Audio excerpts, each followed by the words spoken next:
So yeah, I mean, I'd be happy. I was actually going to just sort of send out this notebook, or people can come up and give me their emails if they want to be included on our email list for this project, which will hopefully launch in December. So I think it's really like, the key is not to, and that's I think one of the problems with Terence McKenna, is that he really had people kind of projecting onto this 2012 date, that it's like, oh, it's all going to just happen, and we just got to like lay back and wait, and we're evolved, we're taking psychedelics, it's amazing. No, it's completely the opposite. The only thing that's going to happen is what we do. You know, we have to take full responsibility, complete responsibility for this situation, and manifest and go absolutely deeper and deeper into the transformational process on a kind of personal and social and professional and societal level.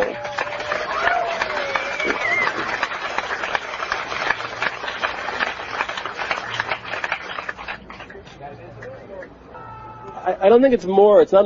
I mean, it's more of both. I think that because you know, when you begin to really think about it, you know, we've neglected this whole subjective domain of consciousness. You know, like Jung talked about the reality of the psyche, and how most people were actually not able to really conceive that or ground that idea in reality. So I think it's actually, what we'll find is that it's both more scientific and more intuitive. Right. Oh yeah, I meant to talk about that.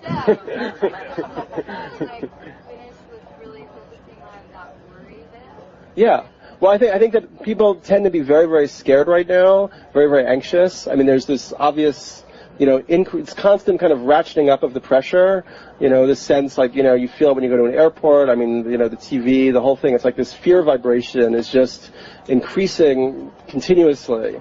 And it probably is going to keep increasing. I think one of the really amazing things about right now is how things are getting so much better and so much worse constantly. I mean, it is fucking awesome. You know, it is like mind-blowing just to like wrap your mind around that, you know. And I don't see why that's not just going to keep happening. You know, it's just going to keep getting more intense. It's going to get better and it's going to get worse. And the only way to love it is to surrender to the process. You know, none of us are in control of the process. It's like a non-dual, integrated situation that you can only attain mastery over. You can't control it, but you can surrender to it. And the deeper you go into the surrender, the deeper you can kind of work with the energy and work on the transformation. So yeah, I think you have to love it. Yeah. Thank you.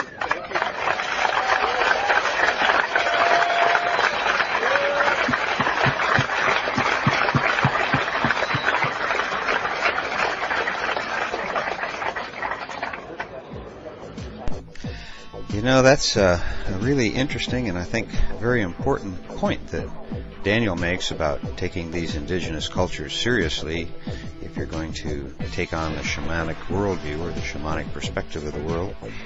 What it boils down to actually is what your worldview is. What's the frame of reference you use to make sense of this place?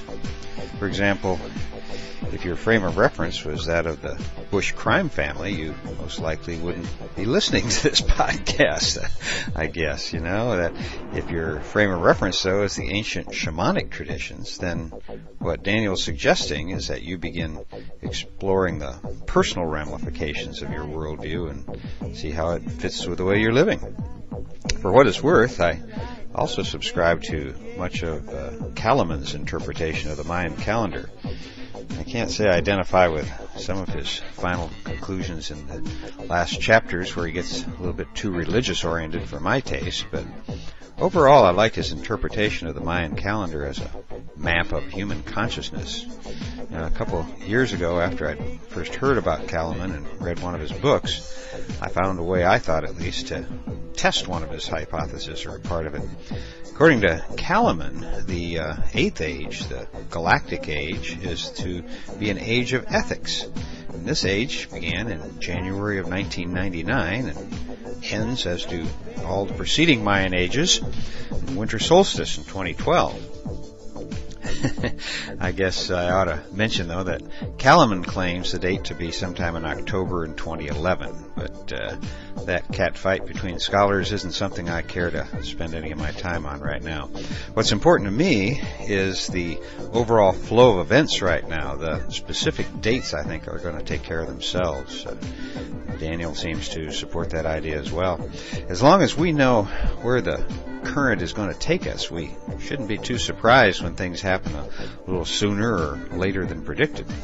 Now, after all, the physical event that we're talking about here is when our sun eclipses the black hole that lies at the center of our galaxy. It's also the moment, by the way, when our solar system crosses into a different hemisphere in the galaxy.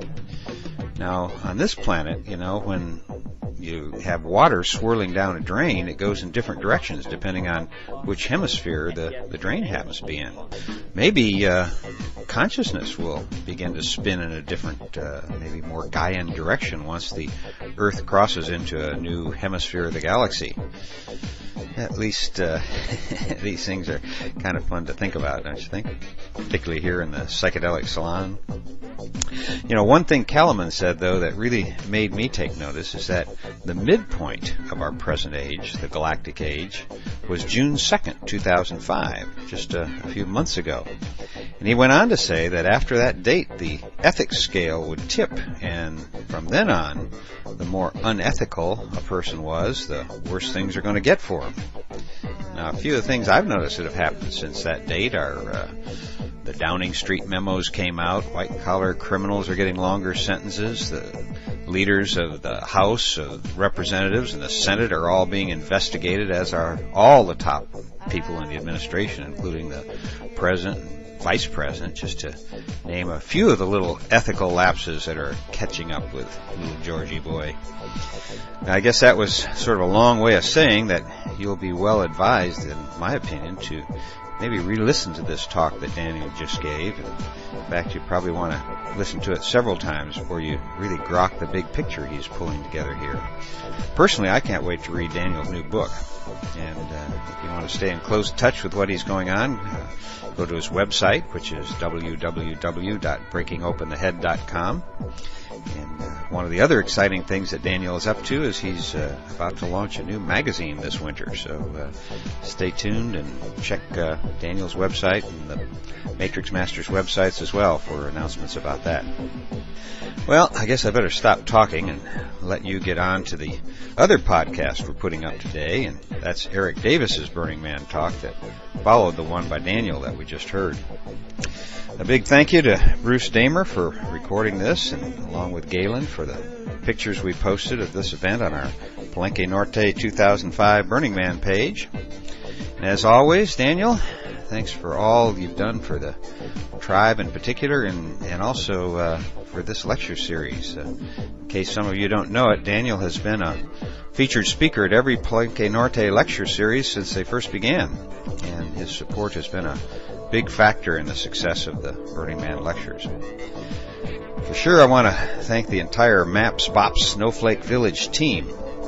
I've received emails from a lot of people who attended one or more of the talks this year, and every one of them has been raving about the facility. So you guys did a spectacular job this year and made an important and positive impact on the 2005 Burning Man Festival. You're the best, you guys. Thanks for all your hard work. It's really appreciated.